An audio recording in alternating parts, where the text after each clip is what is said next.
आपने कहा कि भाई जो यहाँ का पार्षद था वो सेटिंग रखा था, हम्म। शायद उसकी इंक्वायरी इसलिए नहीं हो पाई क्योंकि विधायक भी भाजपा का नहीं था, सांसद भी भाजपा के नहीं थे, इसलिए वो चीजें दब गई, यही मानूं मैं। देखो, जिस टाइम पे वो पार्षद था जी। तो उसने भाजपा ज्वाइन कर ली थी। अच्छा, आपने मैनिफेस्टो में कैमरे नहीं जिक्र करा, अभी कैमरे भी लगवाओ, बहुत सारे लोग कैमरे का मेंशन कर रहे हैं, भाई हम हर चौक चौराहे पे कैमरे लगवाएंगे। कुछ बातें सस्पेंस में भी रखनी चाहिए। नो मतलब बस नाम हो जाए भाई, उसका रजिस्ट्रेशन हाँ, का हो जाए। नॉमिनल, क्योंकि देखो कोई सरकार की भी गाइडलाइन होती है तो उस हिसाब से नॉमिनल। अभी मैं हूं ना, देखो दोनों पक्षों के इलेक्शन देखा हूं, आपका भी देख रहा हूं मैं, कांग्रेस वाला को भी देख रहा हूं। आप भी को भाई हम सरकार तक पिसा लेवांगे, मैं भी को हम भी काम करावांगे। उनसे पूछा तो मैंने कह दिया हमारा विधायक है, हमारा सांसद है। आपसे पूछा तो आप कह दो हमारा मुख्यमंत्री, हमारा प्रधानमंत्री है। तो काम कौन सा ज्यादा करवाओगा, क्योंकि आपका तो विधायक भी नहीं, आपका तो सांसद देखो भी नहीं। जगदीप जी, कुछ नीतियों पैसे आऊंगे, जिम भी आपने कही है, जिम भी खोलांगे बच्चों के लिए, और बहुत सारी चीजें आपने कही हैं, सड़कों का भी निर्माण, बहुत कुछ लिखा है आपने। देखो जगदीप जी, सरकार पैसा अपने प्रतिनिधि को क्यों ज्यादा देती है, इसका एक कारण बताता हूँ। देखो भाई, ये है हमारे प्रवीण जी का फ्लेक्स।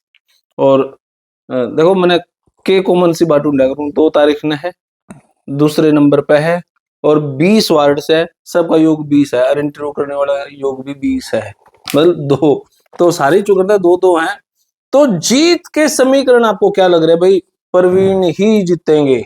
ये तो खैर मैं भविष्यवाणी नहीं कर सकता, लेकिन मुझे विश्वास है, जो यहाँ हमने सर्वे किया तो जो हमारे पार्षद थे डिप्टी मेयर, उसका रिपोर्ट कार्ड यहाँ काफी खराब है। तो सारे भाई है ना भाई, मेरी राम राम, मैं जगदीप शर्मा, स्टेप अप जय सर यूट्यूब चैनल पर आपका स्वागत करता हूं। रोहतक का वार्ड नंबर 20, और बहुत सारी खूबियां हैं इस वार्ड में।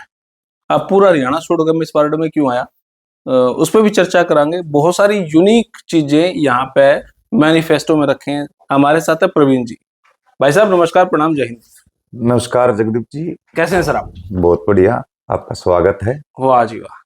इलेक्शन में खूब भागदौड़ है, गला बैठा हुआ लगा आपका। इलेक्शन में तो देखो जगदीप जी, जब तक अपनी वाणी लोगों को नहीं बताएंगे अपनी जी। से, तो बात कैसे बनेगी। अपने विचार सबसे रखने पड़ते हैं। कितनी लोग कितनी सभाएं कर चुके? मैं कम से कम 100 सभाएं कर चुका हूँ। 100 सभा? और 100 सभा में कम से कम 20 मिनट लगातार बोलना? हाँ, 20 मिनट तो कम से कम। तो मेरे ख्याल से मिश्री खा खा के गुजारा और हाँ जी। कितने वोट है आपके इस वार्ड में? 15,500 वोट है इस बार। 15,500 है। तो यहाँ पे जिनके साथ आपका कंपटीशन है, वे भी ठाडे आदमी है। हाँ जी, कमजोर तो किसी को समझना ही नहीं चाहिए। अच्छा, उनके अलावा भी 4-5 कैंडिडेट और आए हैं, वे भी बहुत ठाडे हैं। बिल्कुल ठाडे हैं जी। और फिर एक ठाडा में आपकी भी गिनती है। हम तो सेवक हैं जगदीप जी पार्टी के। यह बात तो हर आदमी बोलता होगा, हर आदमी बोलता है भाई सेवा करना है, और कौन सेवा करे कौन नहीं पता ही नहीं लगता। आपके मैनिफेस्टो में मैंने आपका जो देखा, उसमें आपने ना कई चीज मेंशन कर रखी थी जो मुझे सच में बहुत अच्छी लगी। आपने उसमें लिख रखा है कि फैमिली आईडी, आधार कार्ड, और वो मतलब जो भी आयुष्मान कार्ड, जो भी आदमी बाहर तक के खावा बनावा है, आपने लिख रखा है हम घर बैठे बैठे बनवावांगे। यो अभी तक मैंने किसी के मैनिफेस्टो में नहीं दिखा। यो आइडिया कहाँ से आया और इसकी जरूरत क्या पड़ी? ये आइडिया मुझे इस तरह आया जगदीप जी, छोटी शॉर्ट में बताता हूँ आपको, कि हमारे जो पार्षद थे पहले, वो डिप्टी मेयर भी थे। तो उन्होंने एक जुगलबंदी कर ली निगम के अधिकारियों से। आप यह ऑनलाइन बोल रही है बात? हाँ जी, जुगलबंदी क्या कर ली कि यहाँ हमने गलियां देखी, कि मैंने तो शिकायत इसलिए नहीं की क्योंकि मैंने उसके खिलाफ चुनाव लड़ा था। तो शीशी गली की जो मियाद है 5 साल तो कम से कम कहती है सरकार। वे अब जाके आप देखोगे उनकी वीडियो है धरातल पे भी 3 महीने में टूट गई। जहां वो रहता है वहीं बनाई हुई। तो अफसरों ने इंक्वायरी करनी थी, उनने उसकी बात दबा दी। इंक्वायरी नहीं हुई। इंक्वायरी नहीं हुई। ठीक है जी। और पब्लिक एक कोई चेहरा ही बड़ा कंप्लेंट कर सका है, जनता दुश्मनी नहीं लेना चाहती।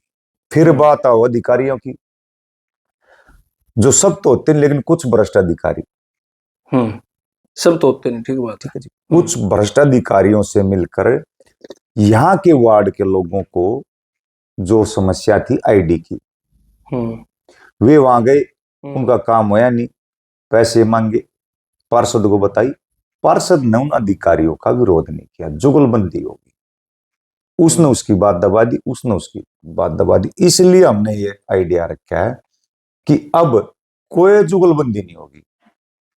आप हम हेल्पलाइन नंबर जारी करेंगे, उन हेल्पलाइन नंबरों पे 4 नंबर हम जारी करेंगे, कोई पैसा मांगे तो जो माननीय मुख्यमंत्री की नीति है, आप हमें बताओ, हम फ्री काम कराएंगे, पैसे देने पड़े तो हम देंगे, हमको इलाज करना आता है।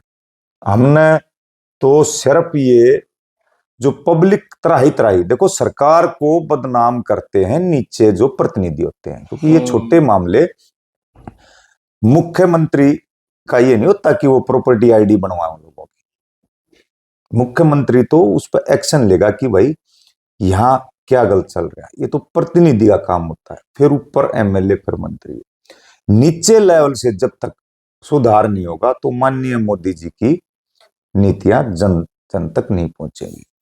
इसीलिए हमने ये कहा कि पहले नीचे से सुधार करेंगे, ऊपर अपने आप सुधार होगा, और आगे हम अच्छा काम करेंगे तो जो हमारा ये वार्ड है, यहां से भारतीय जनता पार्टी को वोट मांगने की जरूरत नहीं पड़ेगी, उनको सिर्फ सभाएं करनी है, हाथ जोड़ने, उनको जनता वोट दे। आपने कहा कि भाई जो यहाँ का पार्षद था वो सेटिंग रखा था, शायद उसकी इंक्वायरी इसलिए नहीं हो पाई क्योंकि विधायक भी भाजपा का नहीं था, सांसद भी भाजपा के नहीं थे, इसलिए वो चीजें दब गई, यही मानूं मैं। देखो जिस टाइम पे वो पार्षद था जी, तो उसने भाजपा ज्वाइन कर ली थी, और भाजपा ज्वाइन करने के बाद वो भाजपा का तो हो नहीं पाया, क्योंकि आज भाजपा ने कल जो बात कही है कि कोई निर्दलीय ना समझे कि वो भाजपाई को हराकर भाजपाई का कद कम कर देगा, और कांग्रेस वाला सोचे नहीं उसकी एंट्री कर लेंगे। तो ये गलती हुई कि हमारी विचारधारा का व्यक्ति हमारे पास नहीं आया, और वो यहाँ बरगलाता गया, डिप्टी मेयर था, बड़ा कद था, तो उसने पार्टी को भी अंधेरे में रखा, और हमारे यहाँ से विधायक तो बने नहीं थे, और सांसद जो थे हमारे पहले डॉक्टर अरविंद शर्मा जी, तो सांसद का बड़ा कार्य होता है, संसद तक की बात ले जाने का, मतलब पार्षद में इन्वॉल्व नहीं होता वो इन्वॉल्व नहीं। और विधायक आपके थे ही नहीं, विधायक हमारे नहीं थे, नहीं, ये सबसे बड़ी हमारे शहर ने भूल की थी, जो पीछे 2000 वोटों से कमी रह गई थी भाई यहाँ पे। अच्छा, आपने मैनिफेस्टो में कैमरे नहीं जिक्र करा, अभी कैमरे भी लगवाओ, बहुत सारे लोग कैमरे का मेंशन कर रहे हैं, भाई हम हर चौक चौराहे पे कैमरे लगवाएंगे। कुछ बातें सस्पेंस में भी रखनी चाहिए, सारी बातें बताकर पब्लिक का उत्साह हम कम नहीं करते, कुछ और भी और बढ़ाओगे उत्साह, और बढ़ाएंगे। आप बाद में ये कहोगे हमने तो कैमरे लिखे भी कौन थे फिर भी लगवा दिए। हाँ, कुछ बातें ऐसी होती हैं कि पब्लिक, ये तो जग जाहिर हो गया करेंगे, लेकिन कुछ और भी काम करेंगे, सुझाव भी लेंगे पब्लिक से। मैंने आपका दूसरा पॉइंट जो देखा है, भाई हम यहाँ पे लाइब्रेरी खोलेंगे, तो लाइब्रेरी खोलोगे, लाइब्रेरी में जो खर्चा होगा बढ़कर है, फिर फीस लोगे, वो एक नया बिजनेस शुरू कर दोगे। ना जी, हम लाइब्रेरी, यहाँ नगर निगम की जगह है, काफी बड़ी है, लगभग 64 एकड़ जमीन है, ओके, तो उसमें एक बड़ी लाइब्रेरी बनाओगे सरकार से, ना कि मैं खुद, सरकार से बनवाओगे, और सरकार से ही वहां जितनी भी सुविधाएं उसकी है, इंस्ट्रक्टर की पोस्ट क्रिएट करके सब काम सरकारी तरीके से होगा। जिस तरह आपने उसकी फीस, बच्चों से फीस लोगे कि नहीं लोगे? बच्चों से कोई फीस नहीं ली जाएगी उसकी, वो सुविधा फ्री ऑफ कॉस्ट होगी। ये हो सकता है मैं ज्यादा आपको कि नाम मात्र एक 10, 20, 50 रुपए, हाँ, जो भी नाम मात्र कि जिस तरह आप सरकारी स्कूल की फीस लगा लो, एक उदाहरण ये है कि फीस तो लेनी पड़ती है, लेकिन एक प्राइवेट लाइब्रेरी में 5000 है तो उसको आप मान लो 500, अगर वहां 500 है तो 50। नो, मतलब बस नाम हो जाए भाई, उसका रजिस्ट्रेशन हाँ हो जाए। नॉमिनल, क्योंकि देखो कोई सरकार की भी गाइडलाइन होती है तो उस हिसाब से नॉमिनल चार्ज। हालांकि सेक्टर है, अमीर लोग यहाँ पर हैं, बच्चे बाहर लाइब्रेरी में जाओ, यहाँ पे जरूरत है लाइब्रेरी की। हाँ देखो यहाँ क्या है, आपने जो एरिया देखा है यो तो एरिया एक सेक्टर का एरिया, लेकिन यहाँ कुछ कॉलोनी है, शुगर मिल कॉलोनी पीछे। आपने लिख रखा है जो हरियाणा से बाहर के जो लोग हैं उनके लिए भी कुछ विशेष सुविधाएं, ऐसा कुछ मेंशन बहुत किया? से यहाँ अपने प्रवासी साथी रहते हैं, जी, तो जो उन उनको भी फैक्ट्रियों में कंपनियों में काम कर बिल्कुल, तो उनको भी हीन भावना ना हो। रहे हैं। प्रदेश से आए हुए, हमारा देश एक है, हम्म। वो ये न समझे कि हम दूसरे प्रदेश में आए हैं। एक देश एक हमारा, और वसुधैव कुटुंबकम। बस हमारा ये है, जिस तरह यूपी से है आए हैं माननीय अपने योगी जी हमारे मुख्यमंत्री है, तो वहां भी हमारी सरकार है, यहाँ भी हमारी सरकार है। हम चाहते हैं एक ही हो सिस्टम, कोई देश में हमारा, और कोई हिमाचल से आ गया तो, पंजाब से आ गया तो यहाँ पे तो आपकी सरकार नहीं है। उनका भी स्वागत है। अब हम उनको यहाँ अपनापन दिखाएंगे तो वहां भी हमारी सरकारें बनेंगी। आपने एक चीज मेंशन कर रखी है, हम रोजगार के भी अवसर प्रदान करेंगे, महीने में एक बारी कोई इस टाइप का कोई वर्कशॉप या प्लेसमेंट का काम हम करेंगे। वो हमने जिस तरह यहाँ अब बड़ा आईएमटी में एक बड़ा अब करकोदा बनने जा रहा है, तो कई बार लोगों को पता ही नहीं होता कि भाई वहां वैकेंसीज हैं कि नहीं है। तो जागरूक करना, और वहां जिसको बच्चा प्राथमिकता है उनका एक सम्मानजनक तरीके से उनका बायोडाटा वहां पेश करना और उनको वहां रोजगार दिलवाना। अभी मैं हूं ना, देखो दोनों पक्षों के इलेक्शन देख रहा हूँ, आपका भी देख रहा हूँ मैं, कांग्रेस वाला को भी देख रहा हूँ। आप भी को भाई हम सरकार तक पिसा लेवांगे, मैं भी को हम भी काम करावांगे। उनसे पूछा तो मैंने कह दिया हमारा विधायक है, हमारा सांसद है। आपसे पूछा तो आप कह दो हमारा मुख्यमंत्री, हमारा प्रधानमंत्री है। तो काम कौन सा ज्यादा करवाओगा? क्योंकि आपका तो विधायक भी नहीं, आपका तो सांसद भी नहीं। जगदीप जी कुछ नीति पैसे आऊंगे, जिम भी आपने कही है, जिम भी खोलेंगे बच्चों के लिए, और बहुत सारी चीजें आपने कही है, सड़कों का भी निर्माण, बहुत कुछ लिखा है आपने। देखो जगदीप जी, सरकार पैसा अपने प्रतिनिधि को क्यों ज्यादा देती है, इसका एक कारण बताता हूं। क्योंकि उसको ये पता होता है कि हमारा जनप्रतिनिधि भ्रष्टाचार नहीं करेगा, ये उसको विश्वास होता है। क्योंकि देखे भी हैं पहले जो सरकार से अलग बने थे, पैसा सरकार ने जारी किया लेकिन उन्होंने उसका सदुपयोग नहीं किया। इसलिए सरकार चाहती है कि अपना जनप्रतिनिधि हो तो उसका पैसा सही ढंग से यूज हो, इसलिए वो ज्यादा ग्रांट उसको देने में इच्छा रखती है। और यहाँ का विशेष पैकेज हम इसलिए मांग कर रहे हैं कि यहाँ काम कम हुए हैं, और हमारे लिए खुशी की बात ये भी है कि हमारे जो माननीय खट्टर साहब हैं वे केंद्रीय शहरी निकाय के मंत्री हैं। बहुत बड़ी बात है। और नायब सैनी जी का भी, जो यहाँ आप ये एरिया देख रहे हो ग्रामीण अंचल से ज्यादा है, तो वे भी ग्रामीण अंचल से निकले हुए हैं। तो यहाँ का ग्रामीण अंचल है और हम इनको पूर्ण तरह से शहरीकरण देना चाहते हैं। मूलभूत सुविधाएं जो है इनको नहीं मिली। आपने जो मैनिफेस्टो तैयार कराया, अकेला आपका दिमाग तो नहीं चला होगा, आपने पूरी टीम बिठाई होगी, बताओ भाई क्या करना चाहिए, कितने दिन में ये प्लान तैयार है? क्योंकि अभी तक मैंने ऐसा मैनिफेस्टो किसी का नहीं पढ़ा। आपके रोहतक में कई जगह मैंने वीडियो बनाई तो सबका प्लान पूछो था, किसी ने ऐसा प्लान नहीं तैयार कर रखा है। आपका रोड मैप अच्छा है। हमने यहाँ जो हमारे अच्छे पढ़े लिखे शिक्षित वर्ग था, व्यापारी वर्ग था, और जो मजदूर तबका था, महिलाओं का तबका था, उन सब से विचार विमर्श करके और जब ये कार्य किया। मतलब अच्छा टाइम लगाया आपने इस प्लान पर। हाँ जगदीप जी देखो, जब सेवा करनी हमने, मेरा तो परमात्मा की दया से सब काम धंधा सेट है। हमने तो कसम खाई है निगम का कोई भ्रष्टाचार नहीं होने देंगे। मैंने अपनी तनख्वाह अगर भगवान ने सुनी तो घोषणा कर दी है कि गौ माता के उसमें गौशाला में दूंगा मेरी 5 साल तक की जो भी तनख्वाह मिलेगी। क्या बात है, ये भी एक आपने यूनिक आइडिया भी। देखो सच में अगर किसी के पास पैसे की कमी नहीं है तो वो कर भी सकते हैं, बहुत सारे ऐसे लोग हैं जो ऐसा कर रहे हैं, लेकिन अभी तक मैंने कोई ऐसा पार्षद नहीं मिला जिन्होंने ये घोषणा करी हो।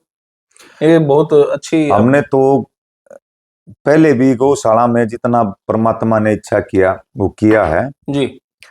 और अब भी यही इच्छा है कि कोई पैसा नहीं लेंगे नगर निगम का। कोई जहां भी काम होगा वहां की कमेटी बनाएगा। अगर आपको कुछ दिखे काम रोको, अधिकारियों से शिकायत करो और मैं भी उसकी मजबूत पैरवी करके उनके खिलाफ कार्रवाई करूंगा।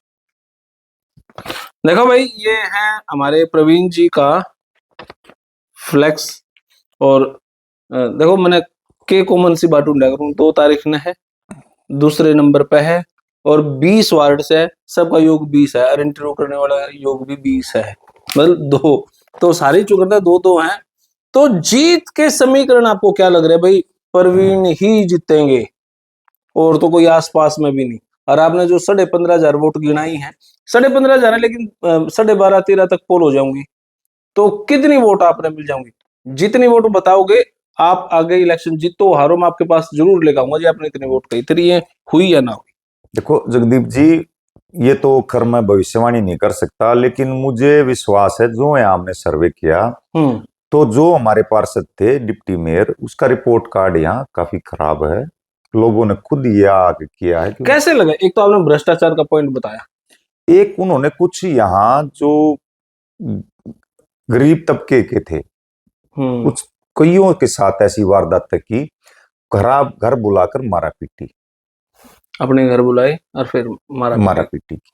तो उससे भी काफी नाराजगी है क्योंकि एक जनप्रतिनिधि का ये कार्य नहीं बनता। अगर वो तो शक्ति प्रदर्शन दिखाने लग रहे, दबंगई दिखाने लग रहे हैं, तो फिर उसको अपनी सत्ता का अपने का घमंड हो गया। और वो जिस तरह लोग जाते घर में है लेकिन मीटिंग बताता, फोन नहीं उठाना। पीछे से यहाँ रेसिंग कॉलोनी में एक छत गिर गई थी किसी की, जब बारिश ज्यादा आई तो लोग बताने लगे वो महिला इन्हें फोन किए वो आया नहीं।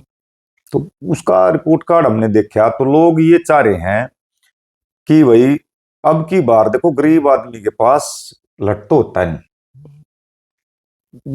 उसको ठाडे से लड़ने के लिए लठ नहीं होता, लेकिन लोकतंत्र में एक जरूर होता है, वोट की चोट। वोट की चोट।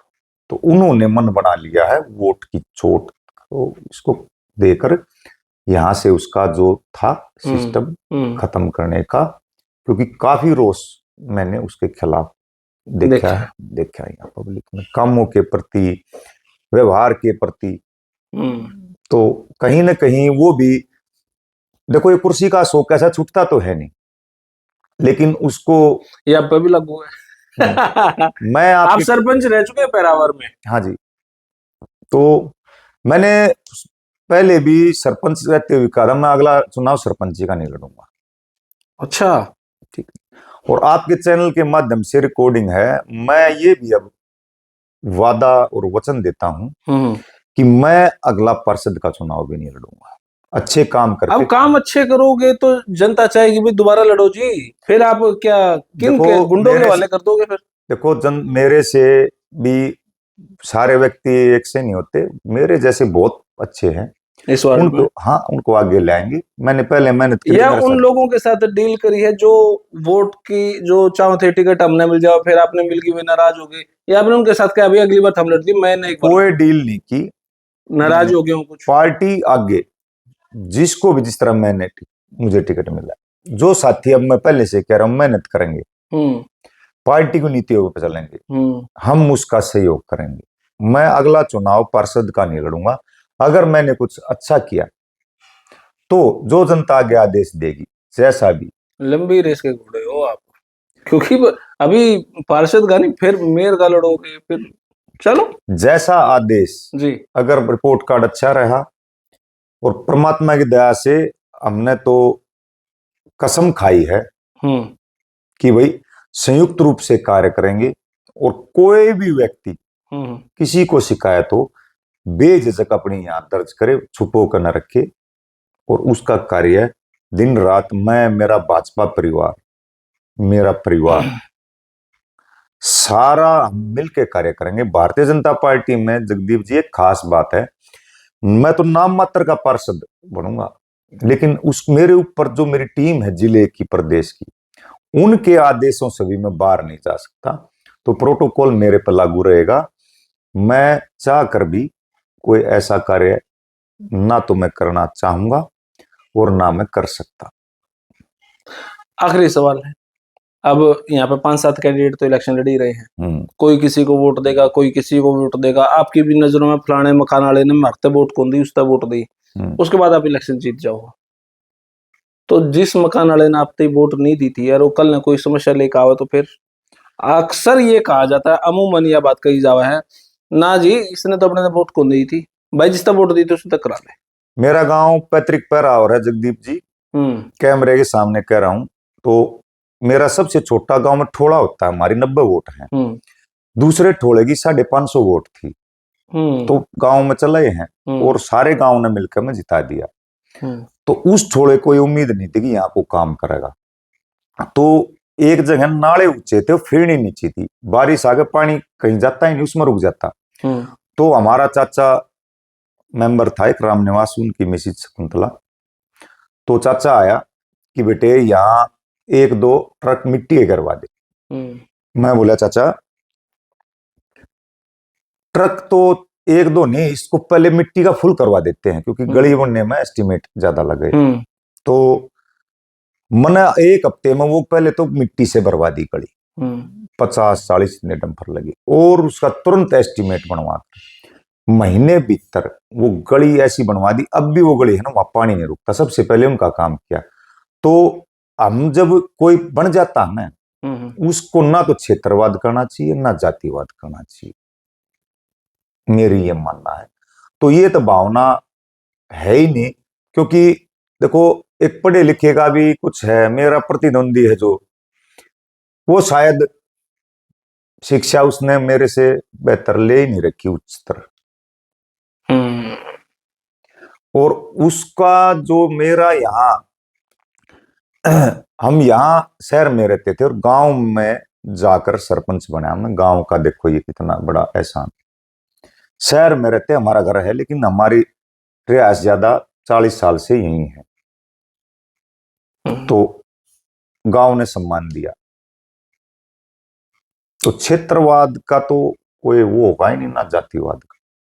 बनने के बाद सभी एक से हो जाते हैं, क्या पता उनकी क्या मजबूरी रही होगी, रिश्तेदारी रही होगी, लेकिन है तो वो भी इंसान ही। हर एक का काम हो, किसी का हंस का कर दिया जाएगा, किसी का बिना बोले कर दिया जाएगा, होगा सबका हंस का कराएंगे। वाह क्या बात, हंस का कराएंगे सबका काम। परमात्मा कलम देगा, हमने उसका अच्छा इस्तेमाल करना है। बड़े बड़े आए चले गए, जिन्होंने भेदभाव किया वे हमने बर्बाद होते देखे हैं। हम बर्बाद नहीं होना चाहते। परमात्मा की दया से जगदीप जी हम तो ये कहते हैं कि भगवान ने हम कुछ नहीं थे इस लायक बनाए हैं, तो परमात्मा ने बनाए हैं। सेवा का ही मकसद है, पैसे कमाने का ना तो पॉलिटिक्स हमारा जरिया है ना होगा। चलो ये तो आपने कह दिया भाई, हम तनख्वाह भी नहीं लेते हैं, गौशाला में दिया। चलो जी, बहुत बहुत शुक्रिया सर आपका, धन्यवाद जी। ये हमारे प्रवीण जी भाई, और एक स्पेशल एक यूनिक सा इंटरव्यू था, ये एक्सपेक्ट नहीं करा था भी ऐसी कोई बातचीत होगी, लेकिन जब मैंने मैनिफेस्टो देखा तो अच्छा लगा भी हाँ ये पॉइंट है, पूछने भी चाहिए। ये इसलिए पूछनी चाहिए जो और इलेक्शन लड़े उनके दिमाग में भी ऐसा कुछ आइडिया जावा है। फिलहाल यह वीडियो इतनी है, आपने किसी लगी कमेंट बॉक्स में राय दे, तब तक के लिए धन्यवाद। जय हिंद, भारत माता की जय। थैंक यू भाई।